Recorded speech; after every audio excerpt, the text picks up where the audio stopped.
Jadi tata krama itu kenapa sih bisa sekarang ini hilang? Nggak bisa kita cari, memang ada orang bilang itu pengaruh teknologi, pengaruh media sosial. Menurut saya sih itu ekses yang kesekian ya, faktor yang kesekian gitu. Yang pertama itu tentu dari rumah.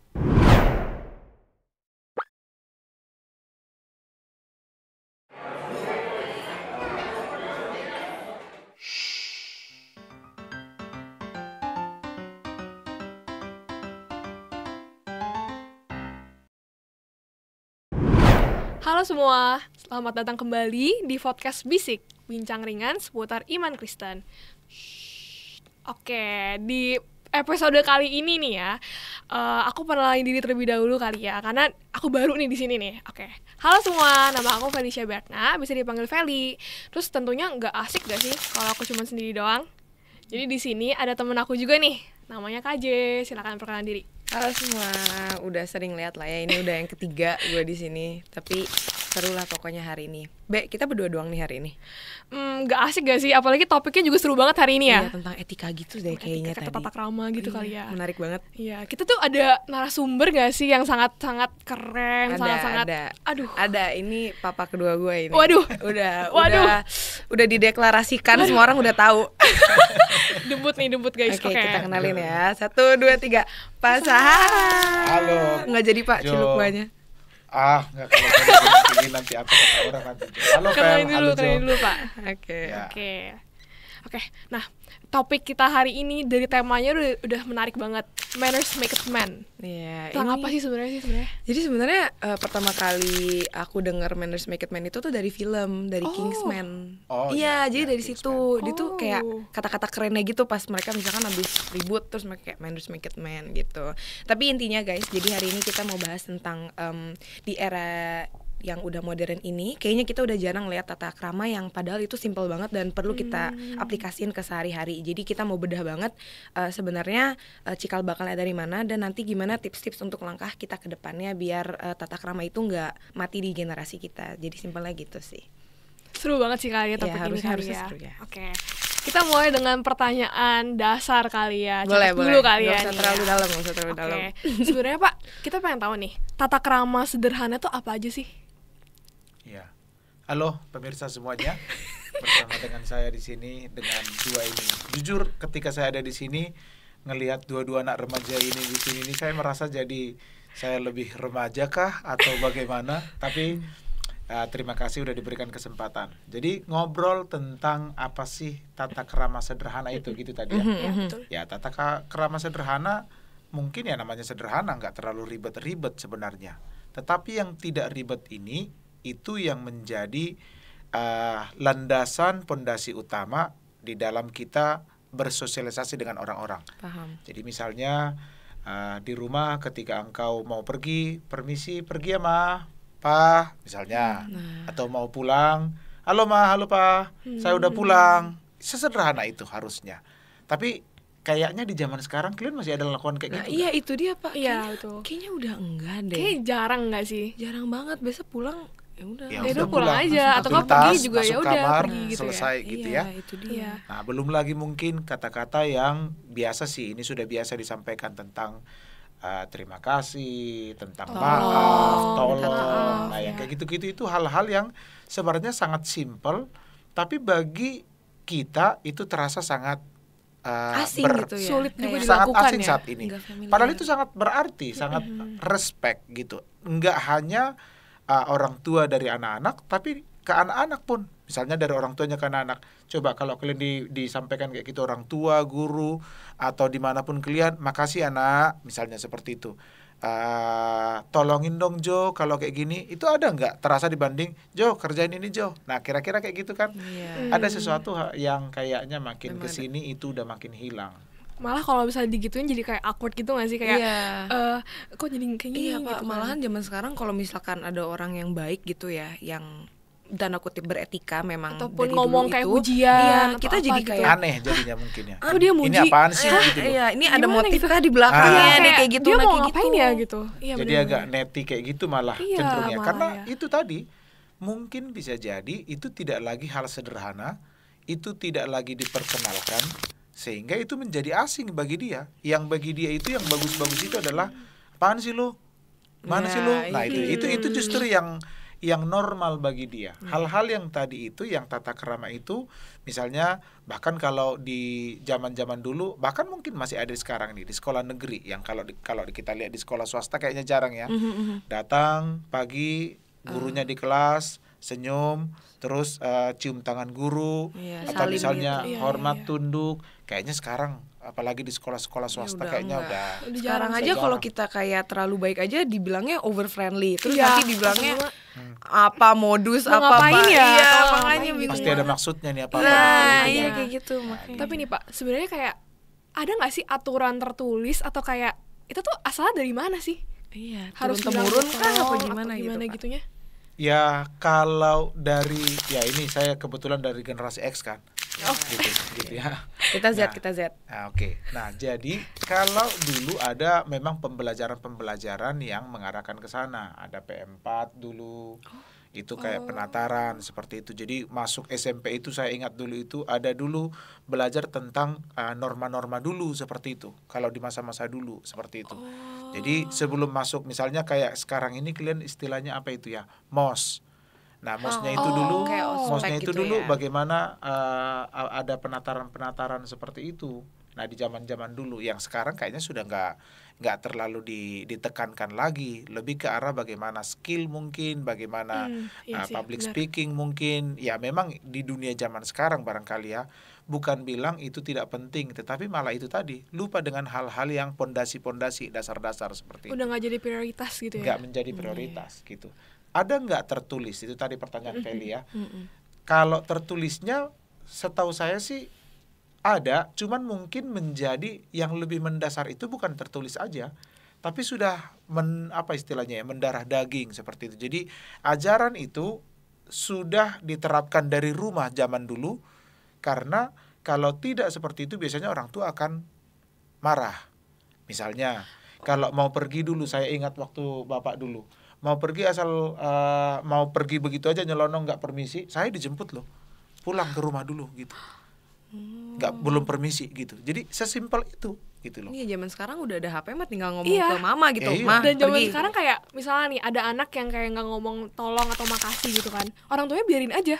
Iya. Kayak ya udah. Biarin aja gitu. Karena itu sudah naturalnya sekarang, itu sudah normalinya sekarang seperti itu. Mungkin di kondisi sekarang. Berarti menurut aku pertanyaan selanjutnya itu lebih ke kayak bagaimana kita menghadapi orang-orang yang tanda kutip tidak beretika ini, Pak. Karena gini, pertama kita orang tuanya aja bukan, kita gurunya aja bukan.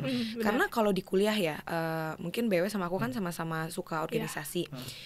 Memang ada beberapa mahasiswa gitu yang mungkin sebenarnya bisa kita tegur gitu. Maksudnya kita nyadar kalau ada sesuatu hal yang perlu untuk diperbaiki, tapi lagi-lagi ya kita siapa gitu kan. Jadi jatuhnya kayak ya udahlah, kalau emang dianya kayak gitu ya kita mau apa, maksudnya kita juga baru kenal. Nah itu gimana ya Pak, maksudnya bukan habis itu kita diem dan nerima keadaannya gitu aja dong Pak, tapi kalau kita tegur juga kita salah. Jadi menurut Bapak gimana?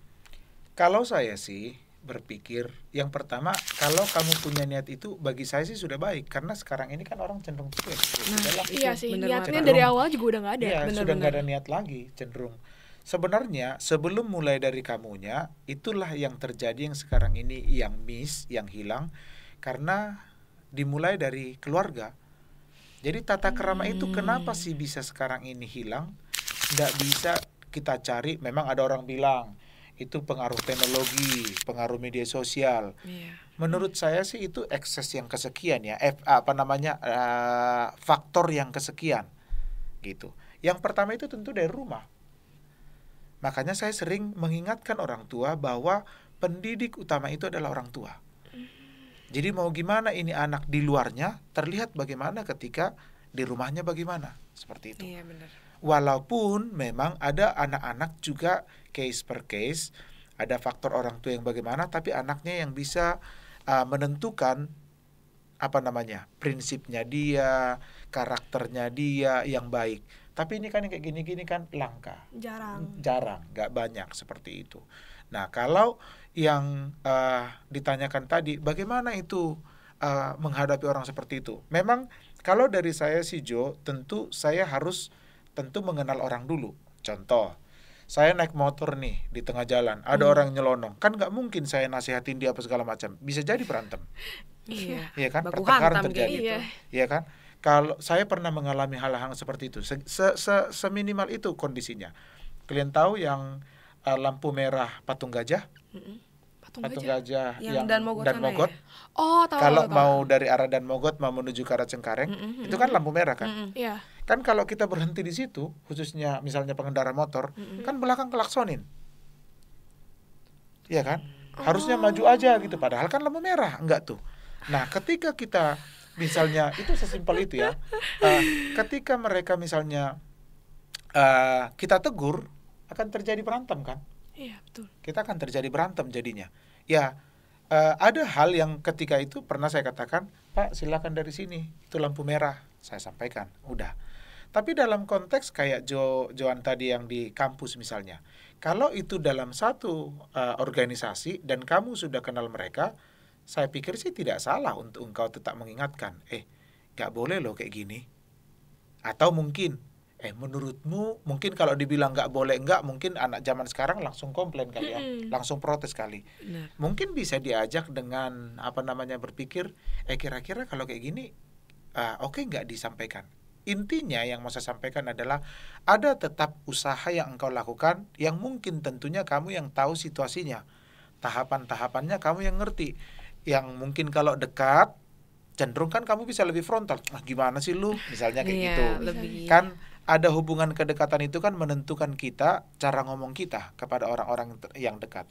Tapi kalau mungkin kita nggak begitu dekat, barangkali kita bisa menyampaikan dengan bahasa-bahasa yang lain, yang mungkin ya kamu yang lebih ngerti situasinya. Tapi poinnya adalah, Pak, apakah saya harus melakukan menegur? Kalau menurut saya sih tetap ada. Hanya dengan caranya mungkin disesuaikan dengan konteks yang ada. Dan bagi saya sih, Joan kalau sudah punya hati, bagi saya sudah oke banget.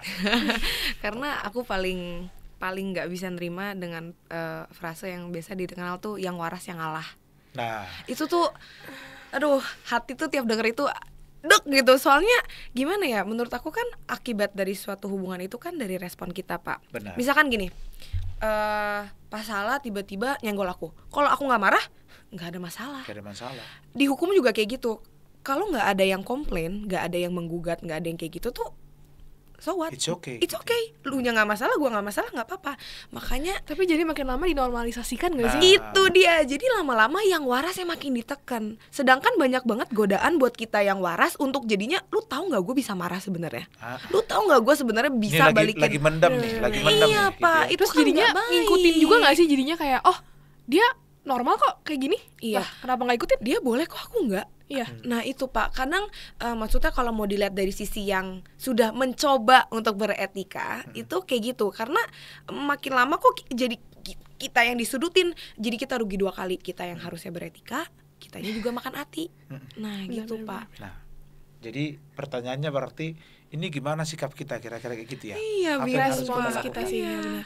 Ya, itu memang sulitnya memang di dunia sekarang ini ya, karena apa ya? Kita yang dididik oleh orang tua dengan benar, tentu diarahkan, udah kamu lakukan yang baik seperti ini. Kan kita begitu ya, bener diarahkan banget, seperti itu, dibimbing, diarahkan terus. Tapi kenyataannya di lapangan kita menemukan orang-orang, kalau dibilang terlalu kasar, kalau dibilang gak terdidik gitu kan, terlalu kasar kan.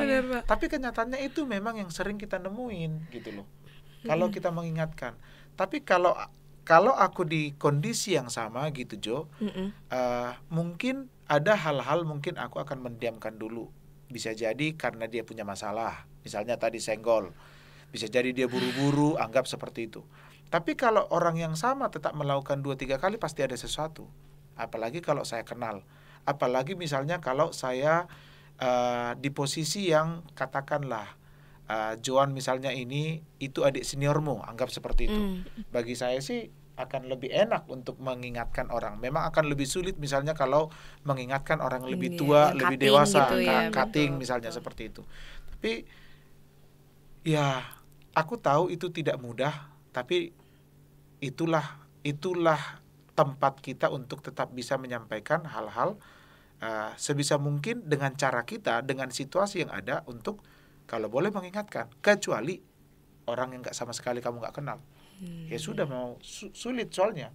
Iya, capek Pak ngertiin orang bener. tapi kitanya nggak ada yang ngertiin gitu, ngerti kan? Jadi kayak orang udah ada ekspektasi duluan kayak oh kalau KJ, oh kalau BW udah pasti oke lah, udah pasti bisa lah. Padahal dan juga jadi kayak kalau saya dari pengalaman aku ya, kalau aku ditegur sama orang nggak dikenal gitu kan, aku tuh pernah waktu itu lagi main HP ceritanya, terus itu jalan keluar halte.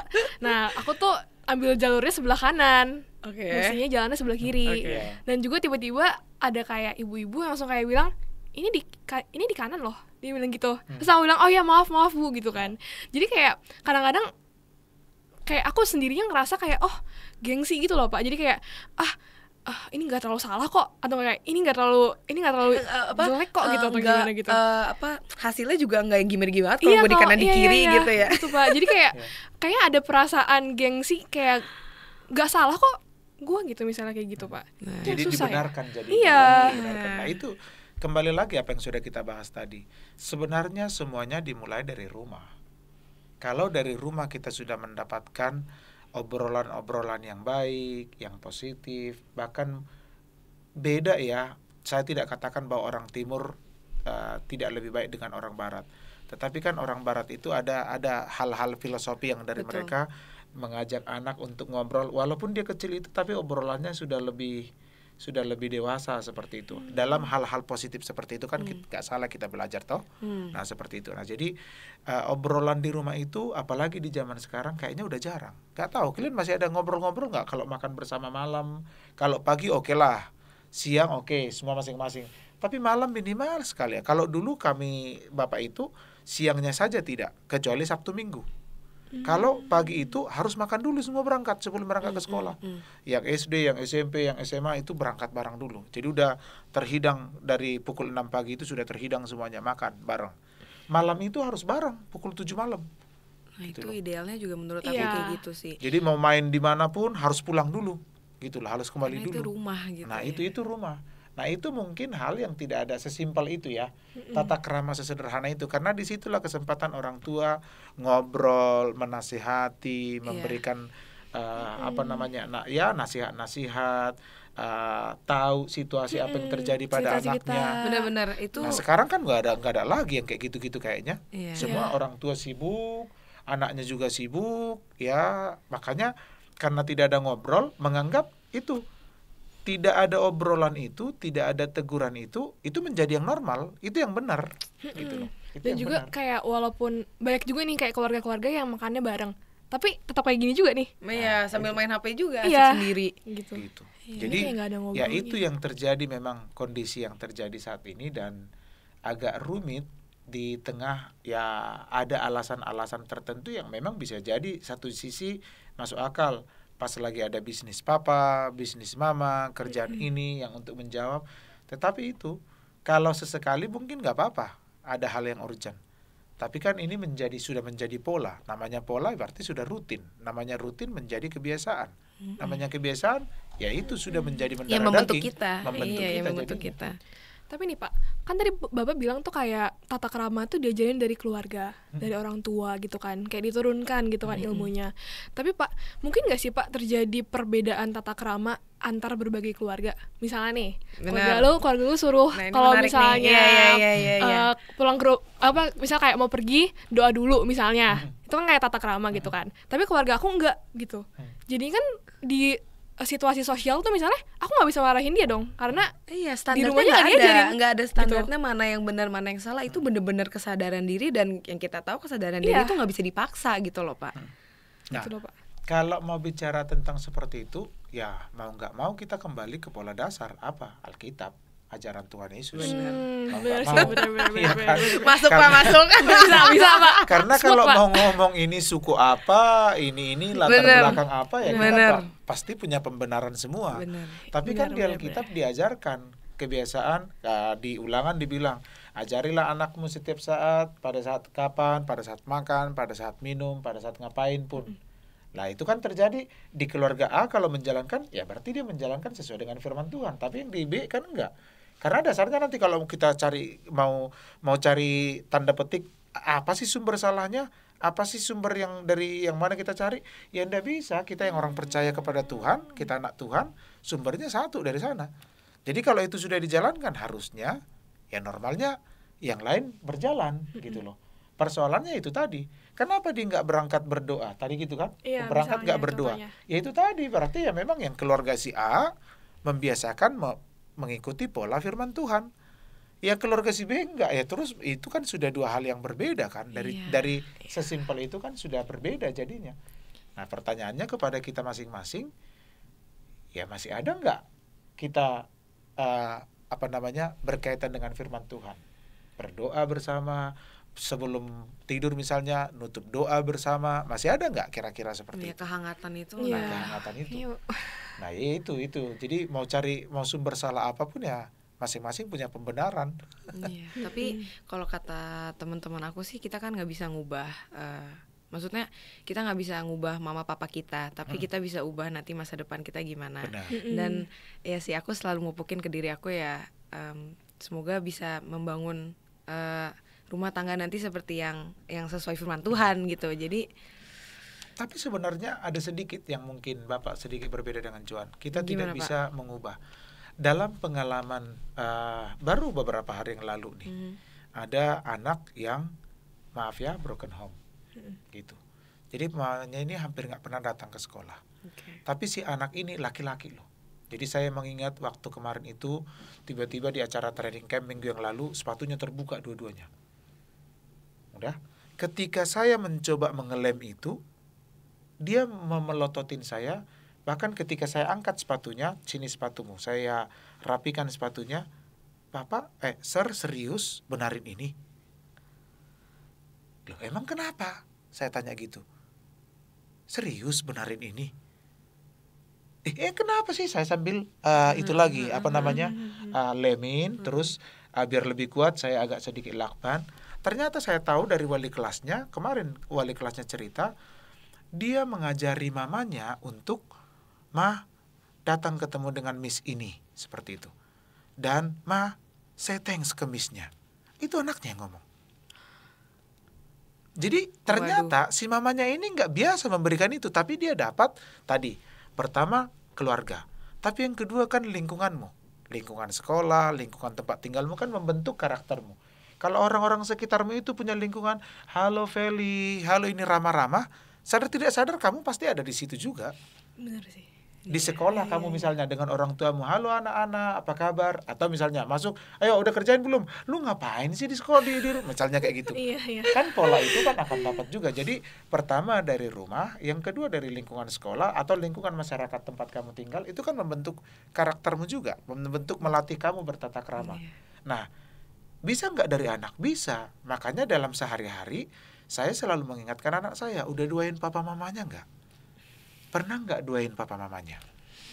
Jangan-jangan anak-anak menuntut didoain papa mama, tapi anak-anaknya nggak pernah doain papa mama supaya sehat, supaya harmonis, supaya makin sayang kepada bukan hanya, kan ada kadang kayak gini, makin sayang ke saya, nggak apa-apa nggak sayang ke dedek, kan ini kan udah egois banget. Gitu kan, udah egois banget ini kan. Yang penting aku disayang, Koko atau Cece atau dedek nggak disayang nggak apa-apa, yang penting kan ada anak yang tipikal kayak gini. Aku ada cerita juga, dan ini juga Pak Sahala main karakternya di ceritanya. Jadi bener banget kata Pak Sahala, yang kedua itu lingkungan, karena jadi waktu itu kan mama dan aku tuh jemaat GKI Guntur di Bandung. Pindah ke sini tuh karena pendeta DP itu temen SMA-nya mama. Jadi pendeta DP, udah lu mending gereja sini waktu Pak DP masih di sini ya, gitu. Datang kan pertama kali banget, masih asing banget. Aku juga baru pertama kali ketemu BW waktu kelas 6 ya. 6 kelas 6 ketemu Sarah gitu kan. Habis itu mama cerita, Pak Salah udah tahu juga. Iya, ini udah sering banget. Padahal saya gimana? Jadi gini, ini menarik banget dan menurut aku sangat menyentuh hati aku juga gitu ya. Mama cerita waktu itu dia telat, biasalah ya, telat datang kebaktian umum. Jadi udah full. Dan waktu dia masuk, waktu mama gua masuk, yang ngasih kursi itu cuman Pak Salah. Jadi Pak Salah langsung kayak, "Oh, Ibu," diambilin kursinya. Nah, kita tuh nggak pernah sadar ya, maksudnya mungkin kadang kita sebagai manusia, apalagi sebagai remaja gitu, kita capek mungkin ya, kita capek untuk terus berbuat baik tanpa ada imbalan. Walaupun memang saat kita berbuat baik, kita nggak berekspektasi ada orang berbuat baik kita sama kita, tapi kita nggak pernah sadar kalau hal itu tuh pertama kali buat orang itu, dan hal itu tuh sangat mengubah kehidupan seseorang itu gitu loh. Waktu itu pas Hala ambilin kursi, habis itu mama cerita ke aku, dan ternyata udah nggak ada apa-apa dong, masa ambilin kursi terus habis itu Pak minta nomor telepon, ya nggak mungkin, udah gitu kan? Aja selesai. Tiba-tiba pas Hala jadi penentu pendamping, terus aku bilang ke mama dong, Mah pendampingan remajanya pas Hala. Oh pas Hala yang mana? Aku kasih lihat fotonya. Wah mama langsung ini orang yang nerima mama pertama kali, yang ngerangkul mama di GKI Citra 1 gitu. And then yang highlightnya di sini adalah Pak Hala nggak inget perbuatan baik Pak Hala, tapi mama aku selalu inget. Jadi mungkin kita nggak inget perbuatan baik, etika kita, moral kita yang udah kita sebarin, yang udah kita tabur, tapi orang yang ngerasain itu nggak bakal lupa Pak. Jadi ya benar, Bapak nggak ingat itu. Iya tuh. Mamanya udah pernah cerita gitu loh. Bu Ika juga sampai kayak masa suami saya seperti itu gitu. digituin. Iya. Jadi menurut aku gini ya, itu yang bikin aku untuk keep on being kind. Ya, itu motivasi utama aku buat terus merendahkan diri dan terus ikutin apa kata Tuhan walaupun dunia berkata sebaliknya. Karena aku cuman cling to the hope that maybe I help people, walaupun sekecil apapun cuma ngambilin kursi itu maksudnya tukang parkir juga bisa ambilin kursi gitu loh. Tapi kita nggak pernah tahu itu tuh siapa. And then sekarang makanya aku berani bilang dia papa kedua aku. Tapi Pak Hala. Ya jadi menariknya di situ. Tapi bener banget sih ya. Kayak kadang-kadang tuh mungkin aja orang itu tuh lagi having a bad day, dan mungkin kayak orang itu tuh lagi bad mood atau apa, tiba-tiba dikasih permen, tiba-tiba dikasih permen gope deh gitu. Iya, atau kita kayak, senyum gitu kayak senyum kan, atau nggak halo ibu atau gimana gitu kan. Iya sih, bener banget sih. Itu merasa diterima banget. Ya itu. Jadi kalian sebagai anak remaja yang tentu lebih banyak tantangan. Tantangan sekarang dengan tantangan saya remaja zaman dulu pasti berbeda. Gitu ya. Artinya tantangan kalau kayak dulu memang semua tunduk kepada orang tua, nggak boleh ngelawan. Kalau sekarang kan sudah bisa berargumentasi yang lebih banyak gitu loh. Tunduk kepada guru. Sekarang kan udah lebih galakan murid dibanding guru seperti itu gitu. Jadi tantangannya pasti berbeda, tapi sebenarnya prinsipnya sama. Ya, tata krama itu tidak akan pernah berubah. Percaya. Percaya. Mau zaman dulu, mau zaman Tuhan Yesus, mau zaman sekarang juga, zaman ke depan juga, tata krama tidak akan pernah berubah gitu loh. Jadi mungkin kesukuan bisa jadi menentukan ada pola atau ciri khas tertentu, tapi kan standarnya sama, bahwa kita hormat kepada yang lebih tua, iya. Tetapi juga yang orang tua juga harusnya juga respect kepada yang muda gitu. Jadi respect itu bukan karena dipaksa, dituntut, tapi itu karena muncul secara natural, sehingga anak juga boleh bedain kok. Kalian juga pasti bisa bedain. Kalian yang respect kepada orang tua mau respect ke kamu. Benar. Harmonisnya juga berbeda. Kerasa kok seperti itu. Iya. Gitu. Benar sih, benar banget sih ya. Kayak kalau dipikir-pikir tuh ya, dari zaman baheula sampai zaman ini tuh tata krama tuh nggak berubah nggak sih? Nggak berubah. Sama-sama terus. Manusianya yang membuat berubah. Betul. Gitu. Paling karena ada ini sih, ada teknologi sih. Maksudnya ini nggak tahu ya, etika di media sosial sama di kehidupan nyata sama apa beda sih menurut kalian? Menurut Pasal sama BW? Kalau melihat sekarang, apalagi netizen 62 istilahnya kan. Iya. Iya kan? Bangga Pak. Ya. Dikit. Ya satu sisi bangga dengan kebersamaan, tapi sisi lain kan sudah terkenal kan netizen kita ini kita bicara medsos kan. Bicara bahasanya, komentarnya itu orang bisa orang yang bisa yang baik bisa jadi buruk, yang buruk semakin jahat, yang jahat semakin gimana jadinya. Gitu. Jadi dan itu kembali lagi filternya itu sudah jebol gitu loh. Sudah tidak lagi saringan. Kebayangkan kalau misalnya di rumah kita ada exhaust misalnya, atau ada saringan apa sehingga nyamuk ini nggak ada lagi nyamuk, mau lalat, mau gajah, mau kuda masuk semua masuk gitu ya. Gitu loh. Nggak ada lagi filternya lagi gitu. Jadi semua udah pokoknya ya, apalagi dengan ajas kebebasan berpendapat. Nah ini kan ya itu berekspresi, kebebasan berekspresi gitu loh. Dia. Kan ini kebebasan berekspresiku. Lu mau ngomong kotor di medsos, ini kan kebebasanku. Dan juga bisa jadi anonimus. Iya. Nah itu masalah tidak bertanggung jawab tuh. Iya.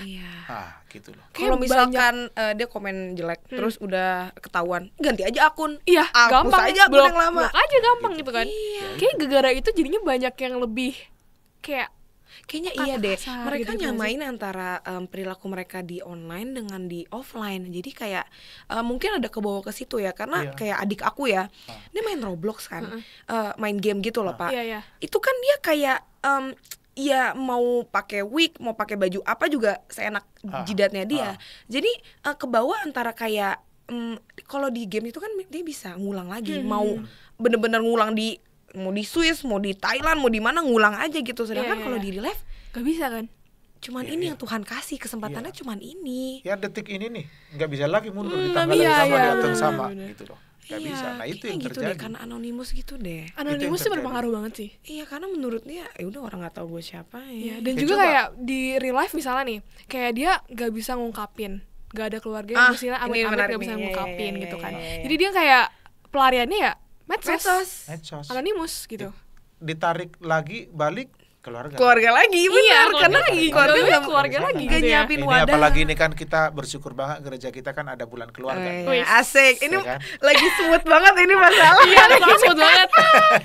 Jangan lupa ikut. Kan ini itunya, sebentar lagi nih kita ada acara. Iya, jangan lupa ikut acara-acara bulan keluarga guys. Nah, iya, bentar lagi. Jadi pesan sponsor orang dia BPH-nya kan. Iya, panitianya di sini. Nah, lihat aja tuh apa yang terjadi di medsos. Sejahat-jahatnya Pak Jokowi, sejahat-jahatnya orang tertentu. Tapi lihat sekarang omongan-omongan itu. Kan sampai pernah diingatkan, kita ini bangsa timur, bangsa yang identik dengan adab, dengan dengan tata krama berbicara, tata krama ngomong, tata krama melakukan berbagai hal. Itu kan sudah kayak hilang semua tuh. Udah hilang semua. Kayaknya pokoknya lebih istilahnya kalau disampaikan ke kita itu barbar. Sudah tidak ada lagi tidak ada tadi filter, tidak ada lagi controlling, tidak ada lagi kontrol diri lagi. Udah pokoknya sepuasnya aku gunakan. Bobrok aja udah. Nggak pedulin. Tapi gini ya, aku pengen nanya nih. Mungkin dari Kat ya, dari perspektif anak hukum gitu ya. Kayak kebebasan berekspresi kan susah banget kan buat dibatasin, buat kayak dimarahin ataupun dihukum kalau misalnya dilanggar. Itu gimana sih? Makanya sekarang ada UU ITE. Kebetulan kemarin lagi mata kuliah hukum acara pidana, dan tugas gue itu buat ngebedain sebenarnya mana surat ataupun bukti screenshot yang memang sah dan yang enggak, karena belum lagi tambah AI. Jadi emang ini udah makin kompleks ya, udah makin kompleks buat dunia hukum itu, karena udah semakin banyak celahnya gitu untuk orang. Misalkan bisa aja dia waktu itu sih dosen aku contohnya misalkan ada orang yang kirim pesan rada cabul kepada kita, tapi gimana kita tahu kalau itu benar orangnya yang kirim, bukan kita bikin-bikin namanya kita ganti atau apa. Nah itu menjadi tugas aku juga. Ditambah lagi banyak sekarang kayak waktu itu aku nonton drama Korea gitu tentang hukum, apa sih namanya, lupa juga. Udah lumayan lama, udah sebelum gue masuk hukum gue nonton. Dia tuh di peradilan ya, dia tuh bingung antara kayak karena buktinya itu dia foto lewat HP, sedangkan dari peraturannya itu harus bukti langsung. Jadi bener-bener harus langsung screenshot, dah gitu. Bukan abis itu gue foto laptop gue. Jadi dia kalah cuman karena undang-undang yang mengatur itu bukan tentang lu foto buktinya mana. Nah itu makanya ya, maksudnya kalau lu nanya tentang itu, emang makin sekarang untuk menegakkan hukum di bagian teknologi itu memang menjadi PR buat pejabat pemerintah dan kita calon sarjana hukum. Amin. Amin. Dan itu tantangan ke depan. Ya, betul. Bagi remaja, bagi kalian anak muda untuk meneruskan kira-kira di tengah ilmu yang semakin tinggi kamu dapatkan, di tengah kepintaran yang semakin banyak kamu dapatkan, tapi jangan lupa tadi topik yang kita bahas, tetap mengajarkan tata krama.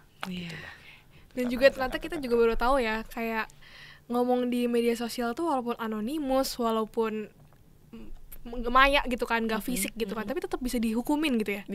Bisa ya? Bisa. Jadi kita harus hati-hati banget gitu ya. Dan juga harus kayak bisa di screenshot, bisa dibawa ke pengadilan gitu. Udah banyak contoh kasus ya? Banyak banget. Yang terjerat undang-undang ITE. Banyak banget. Mencemarkan nama baik itu kan bisa kena 2, pidata sama perdata jatuhnya. Asik Pak. Udah jago banget lah hukumnya Dewe. Kayak lulus. Udah semester 3. Bangga dong. Oke. Sebenarnya kita udah bahas banyak banget sih hari ini ya. Udah kayak bahas juga tata krama tuh dari keluarga yang paling utama, dan juga gimana ke dunia sosial, ke bagaimana kayak kehubungan kita dengan organisasi, misalnya kayak lagi di kuliah, ataupun kayak misalnya di aku misalnya di Transjakarta ataupun di angkutan umum, itu kan kayak banyak banget tata krama yang mungkin minor terlihatnya. Iya, tapi padahal itu penting banget dan juga harus diturunkan dari turun-temurun, misalnya dari orang tua ke anak dan juga lain sebagainya. Mungkin dari Pak Salah ada nggak sih Pak kayak cara ataupun tips ataupun apa gitu Pak yang bisa merubah nih, gitu, atau bisa kayak membuat generasi kita ke depannya itu semakin melek tata krama ini loh gitu. Oke. Sebelum saya jawab yang ini, sedikit tadi teringat dengan apa yang kamu sampaikan di Transjakarta, di kereta, sama tata krama kan makin minim. Ada orang yang ibu yang hamil, ada orang yang tua, itu bener, anak muda kan kebanyakan sekarang ini kan tidur. Kan itu pernah viral kayak gitu kan. Ada viral kayak gitu. Jadi orang-orang pura-pura tidur, nggak peduli kan. Iya. Misalnya nih ada ibu hamil gitu misalnya, pakai earphone kayak apa ya gitu. Iya, dia pura-pura kayak gini aja. Iya, anak muda sekarang kan udah kayak gitu. Padahal kalau zaman dulu itu naik bus kayak gitu yang berdiri, ada dilihat ibu-ibu itu otomatis langsung berdiri kita. Langsung berdiri, yang ibunya disuruh duduk. Nah, itu termasuk. Nah, ada nggak tips-tipsnya? Tentu yang pertama, ya kita sebagai anak Tuhan nggak bisa nggak berdasar dari firman Tuhan. Artinya tentu ini dimulai dari keluarga. Kembali nih lagi acara bulan keluarga, itu dimulai dari sana gitu loh.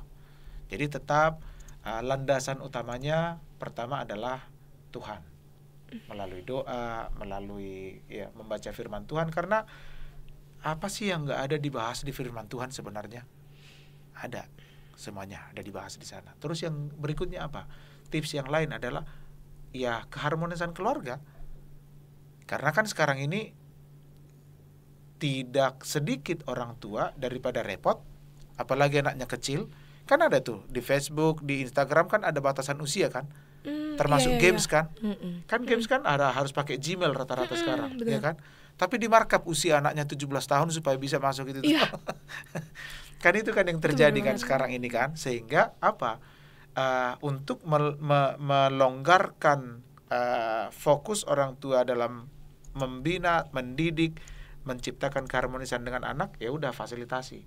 Tapi lupa bahwa efeknya ini nanti dia akan nikmati lebih panjang lagi, gitu. Jadi keluarga tetap menjadi landasan utama, dalam hal ini tentunya orang tua.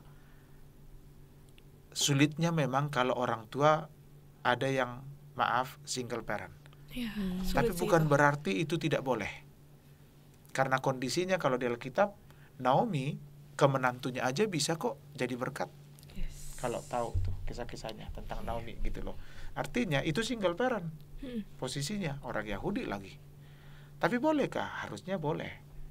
Asal memang punya kemauan. Dan setelah itu tentunya apa yang bisa dilakukan? Ya bagaimana mendidik anak ini berani satu sisi untuk pede. Tadi kayak Joan tadi ceritanya. Baik cerita ketika di sini juga cerita ketika sebelum kita tayang. Berani untuk mengingatkan. Tapi ketika Joan berani seperti itu, tentu Joan juga sudah harus refleksi. Aku juga sudah seperti ini kok. Aku sudah sudah berusaha, dan niat ketika mengingatkan atau jika ada seseorang yang tidak melakukan tata krama dengan baik, niat itu memang dari hati, bukan karena dendam, bukan karena sok-sokan, bukan karena ingin dilihat orang, karena superior, bukan karena senior, bukan. Tapi karena memang tahu ini tidak baik, diingatkan, gitu. Jadi ya kalau kita memulai itu dari hal-hal kecil tadi, jadi ketika kita mau ngomong tentang terima kasih, kan semuanya kalau firman Tuhan juga mengatakan kepada kita bahwa sebelum kau diberikan perkara besar, setia pada perkara kecil. Jadi ya itu. Jadi nggak mungkin kamu bisa membahas tentang tata krama atau pendidikan atau yang tinggi-tinggi sebelum kamu mulai dari sini. Mungkin kamu ada di posisi itu. Tapi sebenarnya kamu sedang mengalami kekosonganmu dan kamu akan menciptakan generasi yang baru lagi nanti. Yang akan, tentu kita tahu generasi kalau kayak klien-klien nanti berkeluarga punya anak mungkin sekitar 30 tahun lagi anakmu kebayangan gimana canggihnya teknologi di 30 tahun, 40 tahun ke depan. Kalau teknologi dijadikan alasan, ya tidak akan pernah menyelesaikan masalah. Karena ke depan ini akan banyak lagi alasan-alasan yang lain selain teknologi barangkali. Kita nggak tahu nih. Nambah lagi nanti PR-nya. Nambah lagi PR-nya. Kita nggak tahu momen-momen kayak gini sekarang, Zoom segala macam, kan nggak kebayang bagi kita. Kalau nggak ada COVID. Ada COVID, kita melihat itu, ternyata bisa tuh dari manapun kita bisa ketemu tuh melalui media online. 30 tahun yang akan datang nggak tahu kecanggihan apa yang terjadi lagi di dunia sana nanti, secanggih apa dunia ini. Nah kalau kita selalu menyalahkan itu semuanya, tidak memulai dari diri kita sendiri, ya nggak akan berakhir, tetap akan sama.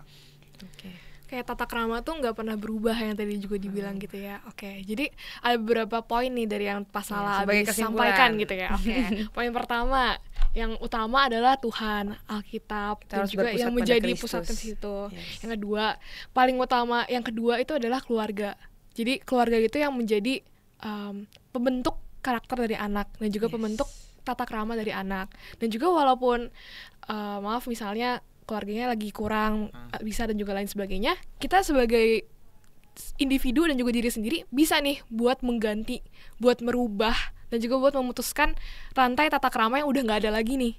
Bisa banget kan. Amin. Nah, jadi yang paling utama sebenarnya adalah kesadaran diri dari diri sendiri, dan kayak kesadaran mau nggak sih kita melakukan tata krama ini ke orang yang mungkin bisa kesebar juga itu ke orang lain. Walaupun nggak ada imbalan ya. Walaupun nggak ada imbalan. Harus tetap lakukan. Dan awalnya bisa awkward. Iya. Kalau nggak terbiasa. Bener banget lagi. Iya bener banget lagi. Iya sih. Awalnya mungkin awkward, tapi segala sesuatu yang dimulai, ingat engkau tidak mungkin melangkah ke tangga ke-10 kalau tidak memulai tangga pertama. Bener banget sih. Gitu. Sekecil biji apa sih yang bisa memindahkan gunung? Sesawi. Nah itu guys, kita harus percaya sama itu. Jadi gimana Be? Gimana kalau dari lu ada tambahan gak nih? Tetap berbuat baik, itu yang pengen aku tekanin juga buat yang nonton. Tetap tanda kutip berarti beretika, tetap bermoral walaupun dunia tidak menghargai. Tuhan tahu dan Tuhan pasti menguatkan kita dan memperlengkapi kita untuk bisa menjadi gimana ya sebutannya, untuk dipanggil buat memberi gebrakan yang berubah, beda gitu yang beda walaupun asing, tapi aku yakin kalau Tuhan udah suruh kita harus jalan, kita harus respon panggilan itu sih. Gitu. Mantap lah. Tepuk tangan dulu kita. Oke. Jadi penutupnya kita tadi disuruh dadah-dadah ya. Iya, disuruh dadah-dadah. Ini kita buka aja kali ya. Oke. Kita disuruh dadah-dadah guys. Jadi thank you banget buat teman-teman semua yang udah nonton podcast kita pada hari ini. Kayak kita ngomongnya random banget sih. Tapi seru. Kayak kita dapat banyak banget perspektif kan, yang bukan dari hanya kita anak kuliahan doang, dari seorang guru, seorang penatua, seorang bapak gitu kan ya. Dapat banyak banget sih dari kita gitu. Oke. Sekian dari kita. Sampai jumpa lagi di bisik berikutnya. Sampai jumpa.